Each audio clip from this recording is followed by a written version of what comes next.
The Royal Navy's amphibious fleet has long been the backbone of Britain's ability to project force ashore, from the Falklands War to modern counter-terrorism ops. But by the mid-2020s, the force was creaking under age and strain. Ships like the Albion-class landing platforms and Bay-class dock vessels, built in the 2000s, were nearing retirement, leaving gaps in support for the Royal Marine's elite Commando Force. Enter the multi-role strike ship, MRSS for short, first teased in the 2021 Defence in a Competitive Age White Paper as part of the UK's 2030 shipbuilding plan. A £3 billion project will deliver up to 6 multi-role strike ships, each costing around £400 to £500 million. Previously named Multi-Role Support Ship, it was renamed in March 2025 to highlight its combat power. It addresses high-threat littorals, contested shores in the Indo-Pacific or Baltic, where slow landing ships are vulnerable to drone and missile attacks. With the future Commando Force doctrine pushing Agile raids over mass invasions, the UK needs versatile vessels to host Marines, launch drones and helicopters, and strike back hard. Up to 6 MRSS will replace outdated hulls, forming nimble littoral response groups that can team with carriers or go solo, ensuring Britain stays a global player without breaking the bank.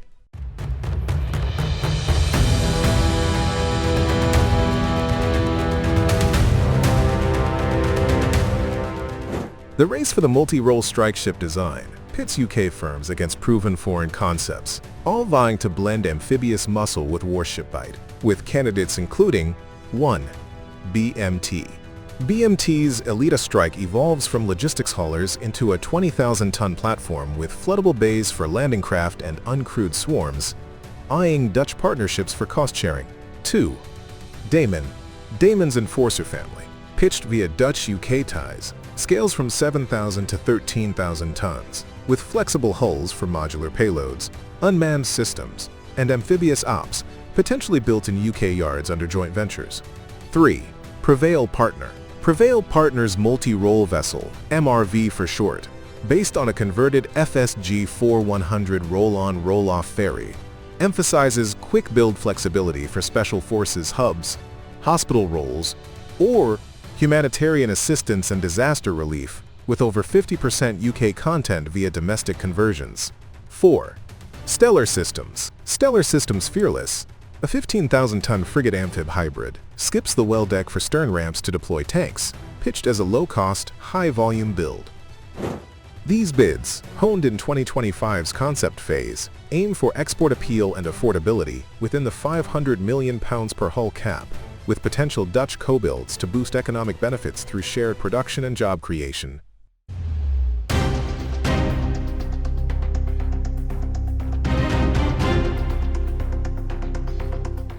Specifications for the multi-role strike ship are still firming up, but the outline screams flexibility on a budget. Expect displacements around 16,000 to 24,000 tons, bigger than bays but nimbler than old Albions, with lengths of 140 to 160 meters and beams over 20 meters for stability in rough seas.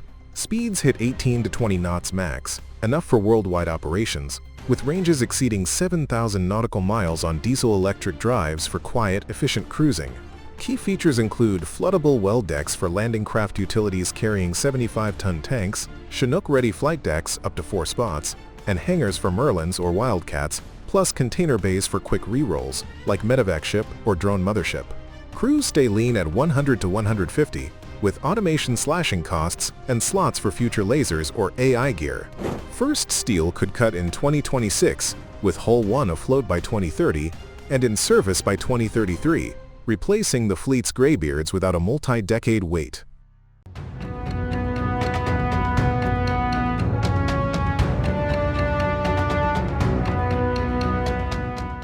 Armament marks the multi-role strike ship's shift from soft support to strike player, packing self-defense and offensive teeth without frigate prices.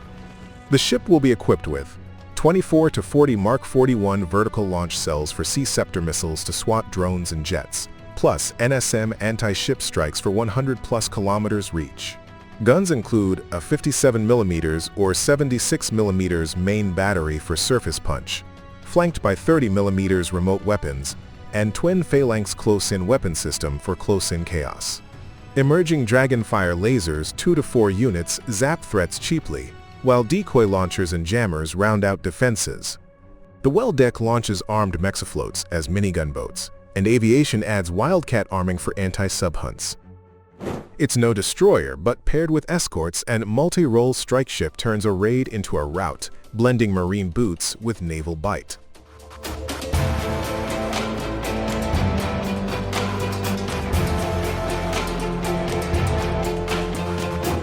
In picking a winner, BMT's Alida Strike edges the pack as the best choice.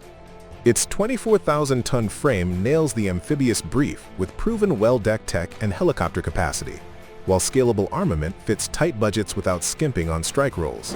Unlike Fearless's ramp-only gamble, Alida handles heavy lift like Chinooks and landing craft utilities seamlessly, vital for commando operations. Alida's hybrid routes, tied to Dutch partners, slash costs via shared research and development and yards. At a projected £400 million per hull, it delivers 6 ships by 2035, revitalizing UK yards and Marines alike. Economically, the MRSS program is a lifeline for UK shipbuilding, funneling £3 billion into yards like Rosyth, Belfast, and potentially Appledore, sustaining thousands of skilled jobs and boosting local economies. Partnerships with Dutch firms, especially for BMT and Damon designs, could leverage shared production to lower costs and enhance export potential, attracting orders from allies like the Netherlands or Australia. Prevail's MRV, with its high UK content, maximizes domestic economic returns. The program's tight £500 million per hull cap ensures fiscal discipline, balancing defense needs with taxpayer value, and positions the UK to compete in the global naval market. Geopolitically, the MRSS bolsters the UK's global role, supporting NATO and Indo-Pacific allies against threats from Russia and China. Its littoral response groups, deployable to places like the South China Sea, enhance deterrence and teamwork with the US and Netherlands. Export potential, especially via BMT and Damon, builds stronger allied ties, while UK-led builds boost influence. By replacing vulnerable ships with agile, armed platforms, the MRSS ensures Britain can respond swiftly to crises, from hybrid threats to humanitarian missions, reinforcing its global influence.